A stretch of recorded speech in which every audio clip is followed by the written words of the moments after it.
Isang buwan ng buhay kapag nanay U6 na po na may anak na babae skincare, alagaan ang iyong sarili sa lahat ng oras.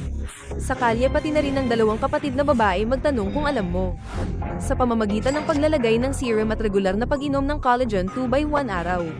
Sa edad na postpartum o U20 kondisyon ng balat na may mga pigmented spot, nagsisimulang mabuo ang hindi pantay na kulay ng balat pagkatapos ng isang panahon ng pare-parehong paggamit serum at collagen kasama si Sally na maganda ang balat niya. Ang makinis na kahabaan ay mas Privado Serum Sally. Tagapagligtas para sa tuyong balat, pigmentation at maraming wrinkles na may mga produktong sangkap ng niacinamide upang matulungan ng balat na lumiwanag. Lahat ng kulay ay lumilipad sa mga spot, dumidilim pagkatapos ng ilang linggong paggamit. Collagen Sally, espesyal na recipe mula sa Korea. Ang mga suplementong hydrolyzed collagen ay nakakatulong na mapataas ang pagkalastiko, bawasan ng mga wrinkles at magdala ng maningning na balat. Tuyo ang balat ko kanina. At saka ko nakita na may wrinkles din pala. Tapos medyo nakaka-deprecate din ako sa sarili ko tungkol sa itsura ko kapag tumingin ka sa salamin.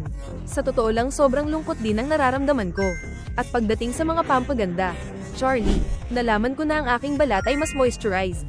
Tingnan mo lang kung ano nakikita ko, ang mga wrinkles. Parang hindi ko nakikita. At ang balat ko maya-maya lumiwanag din. Ang ito rin talaga pakiramdam ko. Napakasarap sa pakiramdam.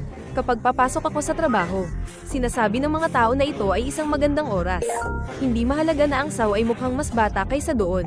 Iyon ay para sabihin sa mga tao na gumamit ng cosmetic kit, pati si Sally. Pangunahan ng lahat, inirerekomenda ko rin ang produktong ito sa lahat. Dahil sa tingin ko ito ay talagang masama.